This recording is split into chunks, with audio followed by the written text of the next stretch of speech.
Bonsoir à tous et bienvenue dans ce journal. Dans l'actualité de ce dimanche, la clôture du Dakar de Médina Gounass.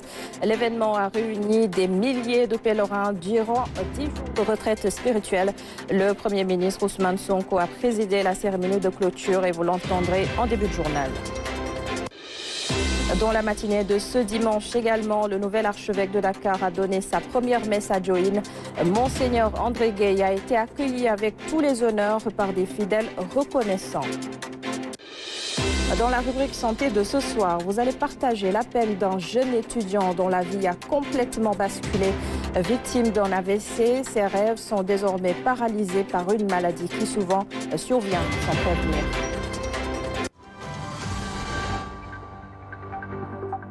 Notez d'abord que le chef de l'État est rentré de Libreville ce dimanche. Bassirou Diomaye Faye a assisté hier à l'investiture de Brice Oligui Nguema, président de la République gabonaise.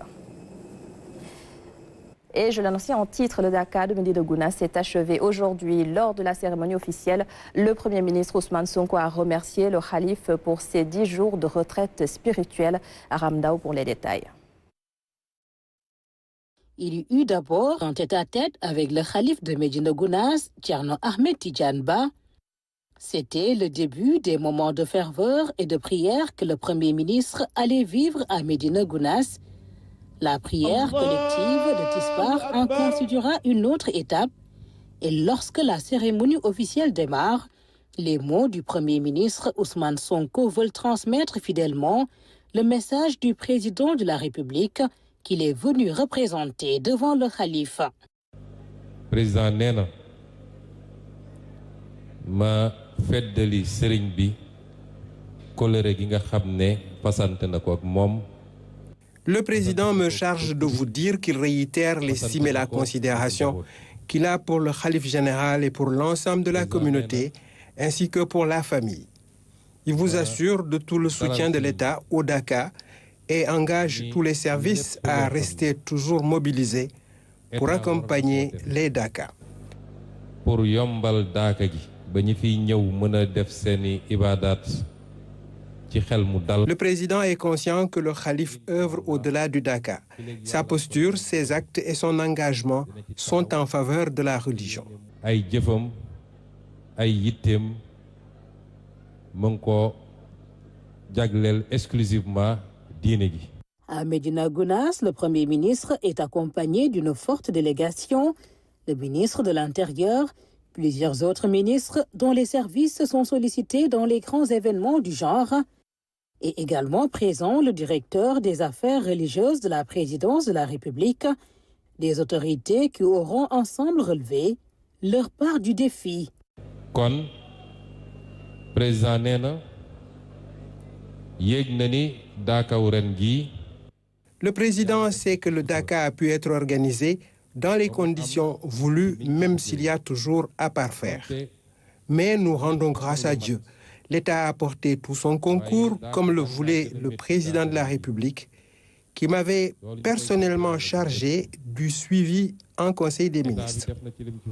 Que toutes les prières formulées lors de vos 10 jours de retraite, de dévotion collective et de récitation du Coran soient acceptées pour le bien du Sénégal, de l'Afrique et du monde tout entier. Moy ñu Sénégal di njëriñu réew mi waaye di njëriñu Afrique. Le porte-parole du Khalife général, Thierno Ibn Omar Ba, délivrera en premier un message de paix et de reconnaissance. Le Khalife général tiendra à appuyer ses mots et à bénir le Sénégal.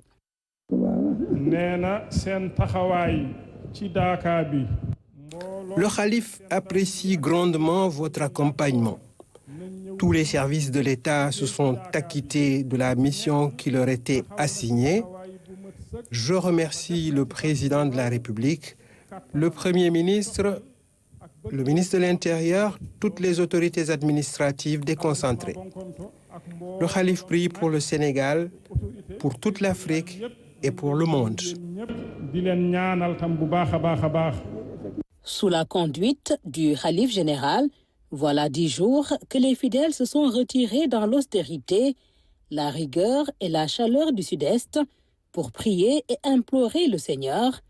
Une retraite spirituelle annuelle clôturée par ces moments solennels et toujours dans la prière. Une délégation de la haute autorité du Waqf a été reçue hier par le Khalif général de Médina Gounass. Elle a apporté une contribution au comité d'organisation du Daka, Mamadou Sakiné. Sa première sortie dans les régions depuis sa nomination, le directeur général de la haute autorité du Waqf l'a consacré au Daka de Médina Gounass. Il a apporté un soutien en denrées alimentaires, dont 2 tonnes de riz, de l'huile et des paquets d'eau. Et aujourd'hui, ce que nous avons fait concrètement, c'est de mettre à la disposition du comité d'organisation de ce Dakar-là un lot important, en tout cas, de denrées alimentaires pour accompagner l'organisation, pour accompagner également les disciples, pour qu'ils aient en tout cas, qu'ils soient dans de bonnes conditions pour cette édition de 2025. Face au Khalif, la délégation de la haute autorité du Waqf a expliqué les missions de l'institution qui sont de 2 ordres. Les missions de la haute autorité du Waqf sont au nombre de 2. C'est d'abord une mission d'investissement pour le compte de l'État, c'est-à-dire la création et le développement de Waqf publics pour le compte de l'État. Et ça se fait à travers d'abord des dotations de l'État, mais également d'appui financier de la part de nos partenaires financiers, mais également de bonne volonté sénégalais. Ça, c'est la première mission, donc une mission de développement, de création de tout ce qui est Waqf public au Sénégal. L'autre mission, c'est la mission de supervision et de contrôle des Waqf d'intérêt public, des Waqf de famille. Avant de quitter les lieux, le Khalif général de Médina Gounass a formulé des prières pour ses hôtes, mais aussi pour la paix au Sénégal. L'édition 2025 du Daka est donc bien finie. Médina Gounass va progressivement retrouver son calme habituel. Les racines de cet événement international remontent au début des années 40. Daka, un chemin de foi. C'est une chronique signée Oumar Diaw. Événement spirituel d'envergure, le Daka de Médina Gounass dépasse largement les frontières nationales. Voilà plus de 8 décennies que le rituel s'accomplit, drainant des foules par la seule volonté d'un homme de savoir et de sagesse descendu des rives du Fouta Toro, de Tchikité pour cette partie de la Haute-Casamance, le Fouladou, terre d'accueil ouverte aux influences fécondes et enrichissantes de l'altérité dans une identité linguistique attestée. Soufi, guidé uniquement par la foi, l'initiateur de ce rendez-vous, a travaillé dans les champs agricoles et religieux pour enraciner les valeurs islamiques plus profondément dans cette partie méridionale du pays par le chapelet, l'éducation solide, la bonne entente dans la rigueur et l'esprit de méthode.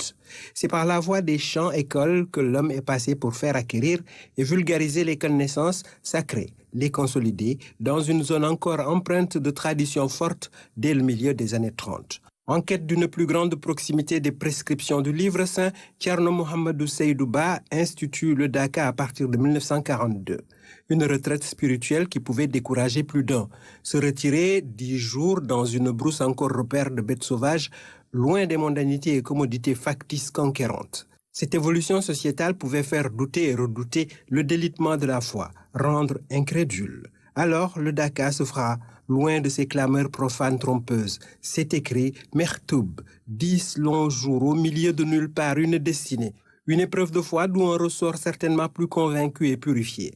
Pour ceux qui s'y rendent chaque année, le Daka est une bénédiction, un chemin de foi pour la rédemption. Peu importe les difficultés et les drames comme les incendies. Il est vrai qu'une certaine amélioration est en cours, mais ça ne sera jamais une villégiature ou une promenade de santé. La retraite gardera toujours ce cachet astringent, contraignant, cette dimension austère, ascétique farouche, telle que l'avait pensé et tracé Thierno Siradji Dine, et que ses disciples ont inscrit dans la postérité.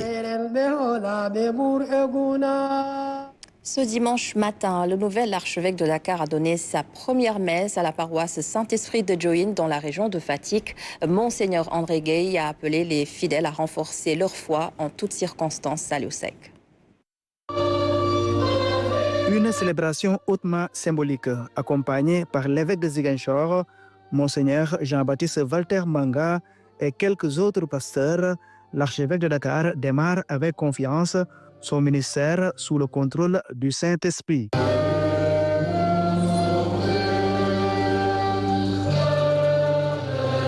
Pour sa première messe en tant qu'archevêque de Dakar, Monseigneur André Gueye a insisté sur la foi en Dieu aux traditions qui correspondent à la religion.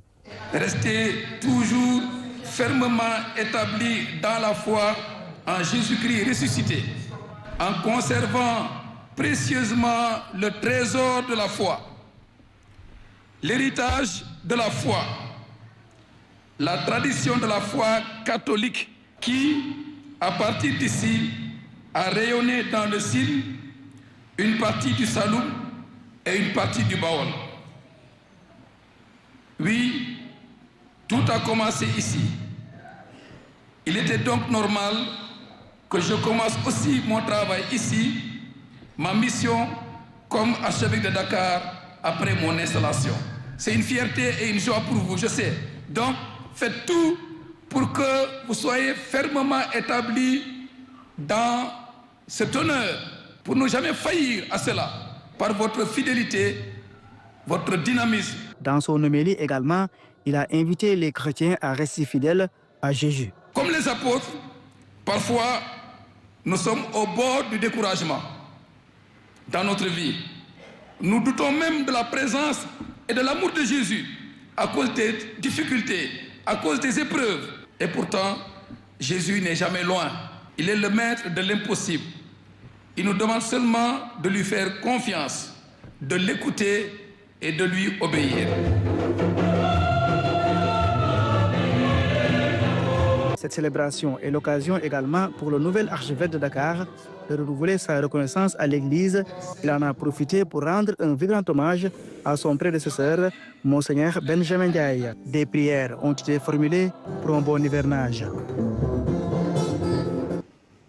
Et bien sûr, tout le village de Diohine lui a réservé un accueil chaleureux. Les fidèles chrétiens ont ainsi exprimé leur reconnaissance à l'endroit de Monseigneur André Gueye. Salut Sec. Jour de l'action de grâce et de bénédiction à Diohine, dans le Sine, à une trentaine de kilomètres de Fatick. Aujourd'hui, les fidèles se sont mobilisés dès les premières heures de la journée.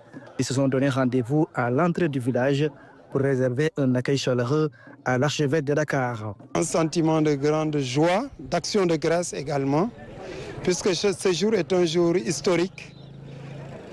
Hier seulement, le nouvel archevêque de Dakar, Monseigneur André Gueye, a pris possession canonique de son siège dans la cathédrale de Dakar. Et quelques heures après, il vient nous rendre visite à Diohine. Ça ne peut que nous réjouir. Nous rendons grâce à Dieu pour cela. Et c'est l'occasion pour nous de communier avec tous nos frères et sœurs de l'archidiocèse de Dakar et au-delà. Cette visite est donc symbolique. Paroisse mère du Sine, Diohine a joué un rôle clé pour l'Église. Diohine est un village historique. C'est au cœur du Sine. Et c'est à quelques kilomètres seulement du Baol. C'est à la limite avec le Baol également. Donc Diohine est une paroisse historique, d'autant plus que c'est la première, ce qu'on appelle la paroisse mère du Sine. Donc c'est une paroisse qui a été implantée ici depuis, officiellement l'érection de la paroisse c'est en 1928. Et depuis lors, les missionnaires ont rayonné pour aller dans les autres villages environnants pour évangéliser. Donc cela veut dire que Diohine a toute une histoire derrière elle et Diohine est un pôle d'attraction également. Un jour significatif donc à Diohine, ancré dans la tradition sérère, mais plus encore dans la foi en Jésus-Christ. Diohine a déroulé le tapis rouge à l'archevêque de Dakar. Ici, toutes les dispositions sont prises pour la réussite de ce grand événement. Une mobilisation générale des populations pour témoigner leur reconnaissance à Monseigneur André Gueye. Au lendemain de l'accident qui a fait 2 morts à Vélingara, le ministre de l'Éducation a rendu visite aux blessés admis à l'hôpital régional de Tambacounda. Leur prise en charge sera d'ailleurs assurée par la tutelle et Moustapha Mambagirassi est ensuite allé à Sarekoli, Salé, à 7 km de Vélingara, pour présenter les condoléances du gouvernement aux familles des victimes. Et nous y reviendrons dans nos prochaines éditions avec nos envoyés spéciaux Nafi Ndiaye et Massamba Tian. Le ministère de l'Éducation, justement, et la plateforme citoyenne Yaye Djambar ont signé un accord pour promouvoir le civisme à l'école. L'objectif est de cultiver les valeurs, encourager la solidarité et l'entrepreneuriat. Pape Kolingom. Le système éducatif sénégalais s'apprête à écrire une nouvelle page de son histoire. Le ministère de l'Éducation nationale et la plateforme citoyenne Yaye Djambar viennent de sceller un partenariat stratégique fondé sur des valeurs fortes, telles que la solidarité, l'entrepreneuriat et l'enracinement culturel. On doit véritablement restaurer les valeurs dans les établissements scolaires. C'est la raison pour laquelle Yaye Jambar, en tant qu'acteur de développement, donc s'inscrit dans le cadre de la revalorisation des ressources locales. La nouvelle initiative de transformation humaniste de l'éducation, NITE, se veut bien plus qu'une réforme. Elle ambitionne de poser les fondations d'un système repensé en phase avec les réalités sociales et culturelles du pays. Le ministre de l'Éducation nationale en appelle à une mobilisation nationale autour de cette vision audacieuse. Notre objectif est clair. Il s'agit de refonder l'école pour qu'elle forme non seulement des esprits compétents, mais aussi des citoyens responsables, solidaires et fiers de leur identité. Nous voulons une école qui éduque toute la personne, qui promeut l'éthique, la solidarité, la responsabilité citoyenne et qui valorise la diversité comme une richesse. Mais nous ne pouvons réussir cette transformation sans l'implication active de toutes les forces vives de la nation. Yaye Jambar, présente dans les 14 régions du pays, fédère les associations engagées dans le développement communautaire. La ministère de la Famille et des Solidarités, marraine du tout premier forum national de la plateforme, salue une dynamique citoyenne porteuse d'espoir et de valeurs partagées. L'initiative de Yaye Jambar, si porteuse visant en définitive l'autonomisation économique durable des femmes, est en parfaite corrélation avec les objectifs prioritaire de mon département. Madame la Présidente, le ministère de la Famille et des Solidarités travaillera avec vous, la main dans la main. Moment fort de la cérémonie, la remise de distinction à des actrices et acteurs du changement, un geste hautement symbolique pour inspirer la jeunesse. L'actualité, c'est aussi ce constat. L'usage de faux documents constitue le plus gros défi à relever dans le secteur du notariat. À travers la rencontre internationale qui démarre ce 7 mai, les acteurs de différents pays vont échanger autour de la problématique et les concertations se tiendront à Dakar. Diary Bassirou Cissé. Dakar s'apprête à devenir la capitale mondiale du notariat.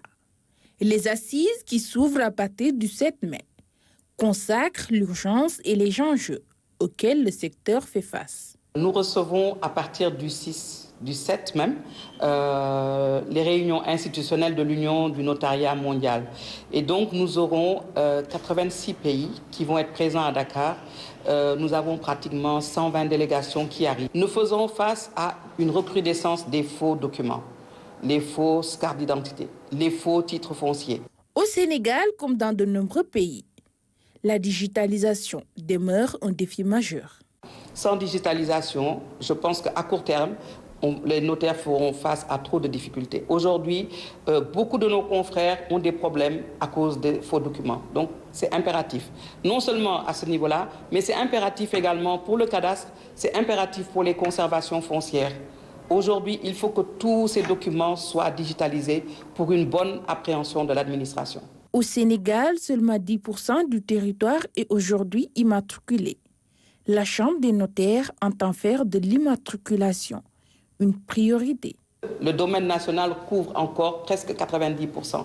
Je pense que si on arrivait à immatriculer encore plus de terres, toutes les zones seraient prises en compte et on aurait des notaires partout. Donc nous avons organisé en 2023 un concours, il y aura d'autres concours et je pense que tout le monde pourra, s'il le souhaite, postuler. Celui qui réussit le concours, il peut rentrer. Un forum intitulé « Le système foncier à l'épreuve de l'immatriculation » a également été annoncé. Il vise à accélérer l'enregistrement officiel des terres et à renforcer la présence des notaires sur tout le territoire sénégalais.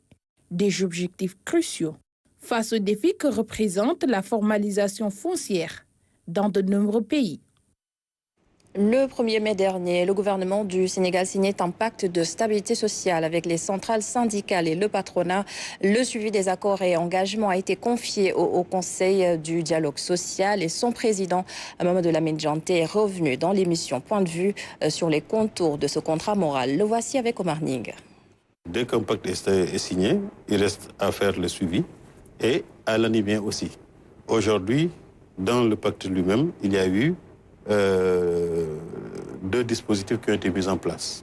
Il y a le comité de pilotage, présidé par M. le Premier ministre, qui définit les orientations de la mise en œuvre du pacte de stabilité. Et il est clair que si on va vers l'élaboration du plan de mise en œuvre tel que proposé par M. le Président de la République, les choses vont être très claires et il restera donc à suivre le curseur simplement pour voir à chaque moment quels sont les engagements qui ont été pris, qui a honoré ces engagements, qui n'a pas honoré ces engagements, et l'alerter pour que les engagements soient respectés, parce que M. le Premier ministre tient à ce que, pendant ces 3 ans-là, véritablement que tout le monde continue à travailler sans pour autant que les gens se mettent là à se crêper les chiffres.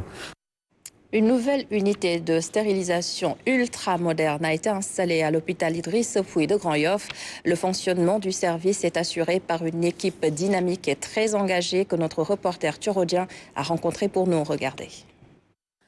Actuellement, il est le seul spécialiste en stérilisation hospitalière au Sénégal. Pharmacien de profession, le docteur Babacar Diop est le chef de service de la stérilisation centrale de l'hôpital Idriss Pouye de Grand Yoff. On n'était que 2 au Sénégal. Pendant combien d'années? Pendant tout ce temps.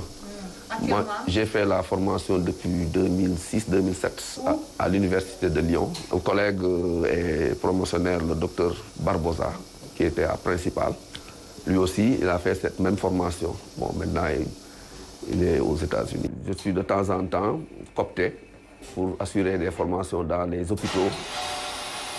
On va même organiser un diplôme universitaire à l'université Cheikh Anta Diop de Dakar avec le doyen Bara Ndiaye. Par cette fenêtre est acheminé le matériel sué déjà utilisé au bloc opératoire. Alors, après réception de ce matériel, nous allons faire ce qu'on appelle le tri.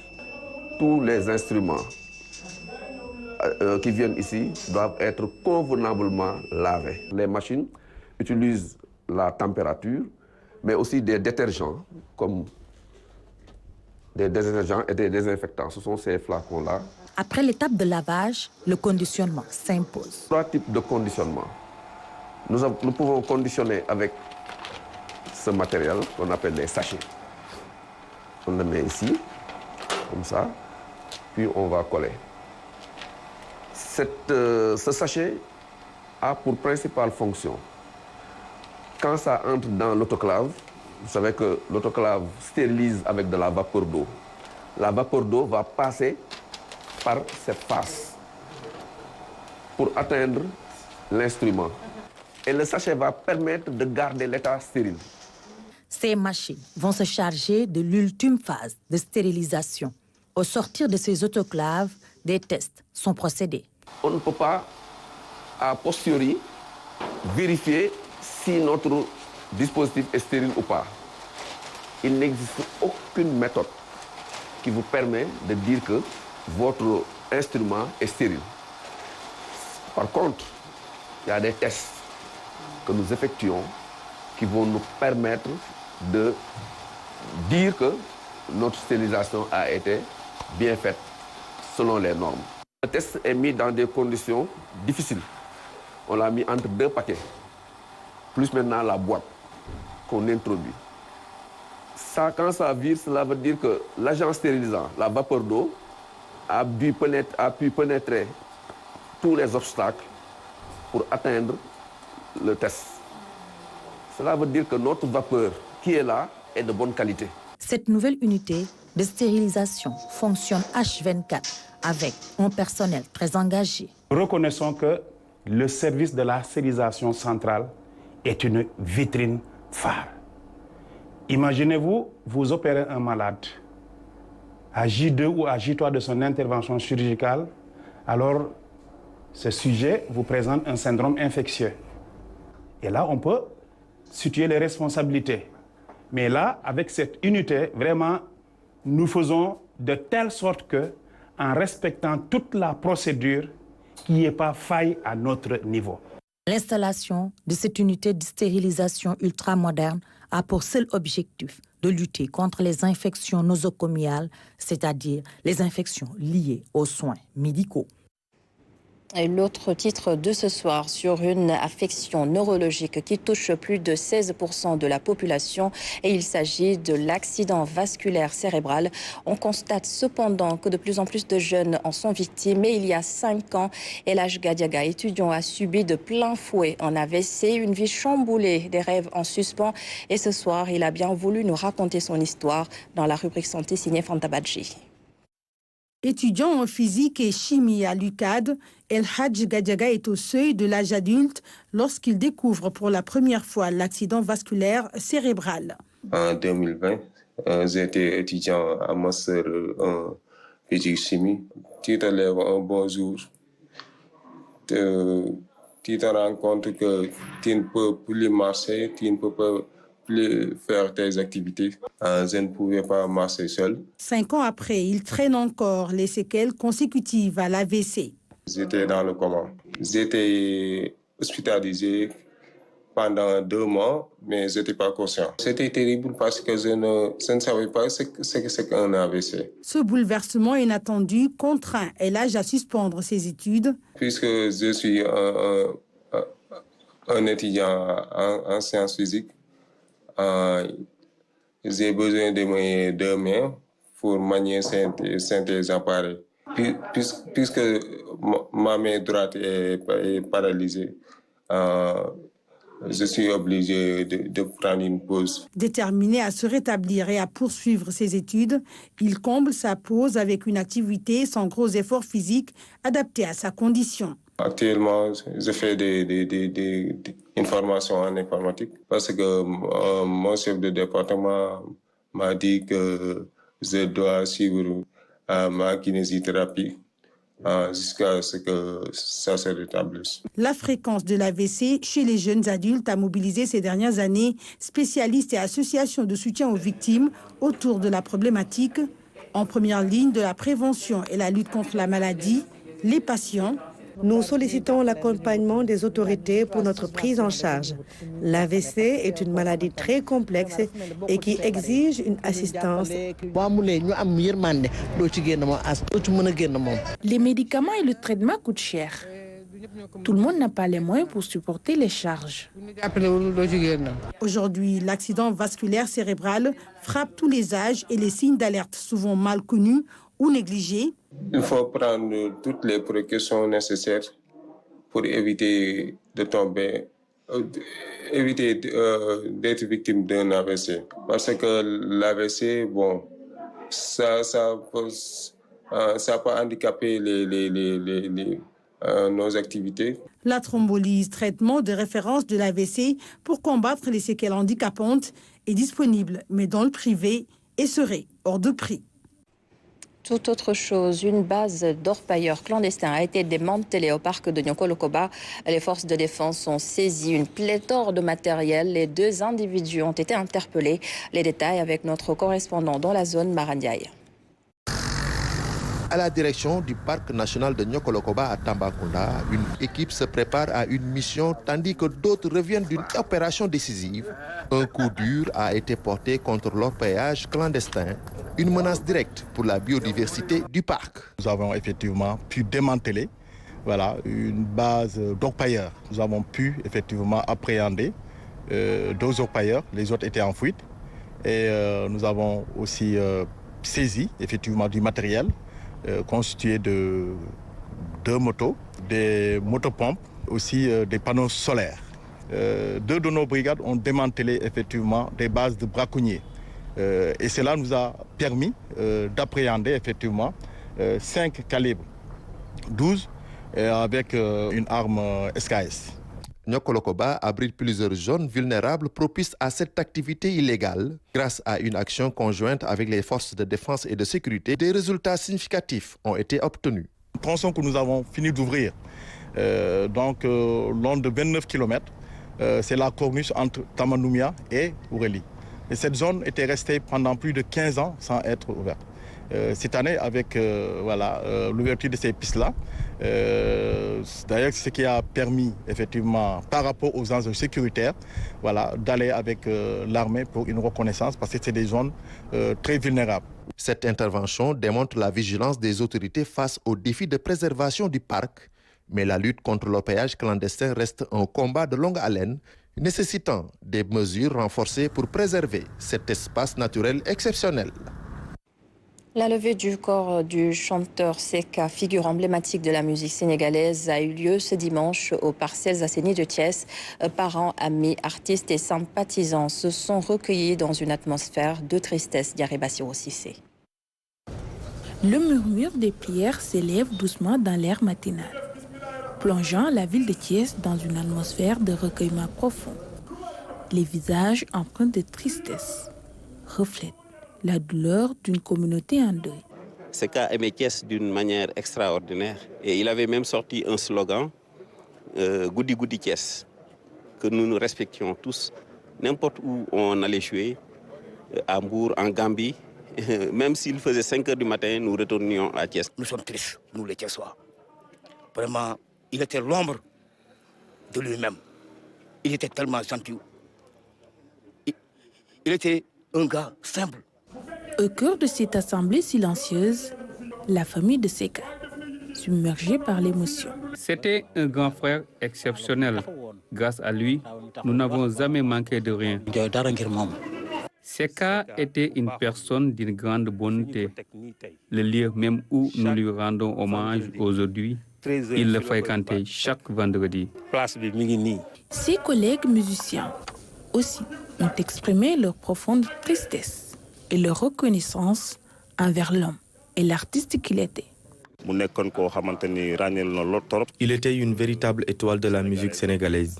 Aujourd'hui, ce n'est pas seulement Thiès qui est en deuil, c'est tout un pays qui pleure sa disparition. J'étais son percussionniste, mais bien plus encore, nous avons grandi ensemble. Au-delà de ses chansons, c'est quelqu'un qui a envoyé beaucoup de messages. Des messages en direction des jeunes, en direction des membres de la société, pour les sensibiliser, pour le bon vivre ensemble. Alors que Thiès accompagne Seka vers sa dernière demeure, ses mélodies restent gravées dans les cœurs. Une étoile s'est éteinte, mais sa lumière continue de briller à travers sa musique. Et dans les sports, Basketball Africa League, l'AS de Dakar a perdu son match face à l'US Monastir de la Tunisie. Le score 77-68. Et Fatoumata Savané revient justement sur ce match. L'aventure s'arrête ici pour l'AS de Dakar. L'US Monastir valide son ticket qualificatif face à l'AS Ville de Dakar devant son public 77-68. Avec cette 4e défaite et seulement 2 victoires sur les 6 matchs joués, l'AS Ville de Dakar termine sa conférence Sahara à la 4e place, derrière Creole Star, Petrol Yanda et l'US Monastir. Les Tunisiens ont juste démontré leur suprématie en remportant tous les 4 cartons. Osiris Aldridge est le meilleur marqueur du match avec 22 points. Will Perry et Martar Gueye sont les 2 meilleurs scoreurs côté sénégalais avec respectivement 20 points et 16. Le collectif tunisien a été plus cohérent et plus efficace dans cette rencontre où les gestes techniques n'ont pas manqué d'impressionner le public. Certes, les Sénégalais ont eu des moments forts, mais ils n'ont jamais inquiété leur adversaire et ont dû abdiquer dans les derniers moments. Babacar Sané et ses coéquipiers n'ont laissé aucune chance aux joueurs de l'AS Ville de Dakar de se rapprocher du score. Les Dakarois bouclent ainsi leur parcours. L'équipe occupe la 4e place de cette conférence, mais le pari de l'organisation et de la participation a été remporté. La défense de l'AS Ville de Dakar. Et voilà, on se quitte sur ces notes de victoire de l'US Monastir sur le Sénégal. Merci beaucoup d'avoir suivi ce journal. Merci également à l'ensemble des équipes en régie. Je vous donne rendez-vous tout à l'heure à 23 h pour la dernière édition du soir. Merci à tous.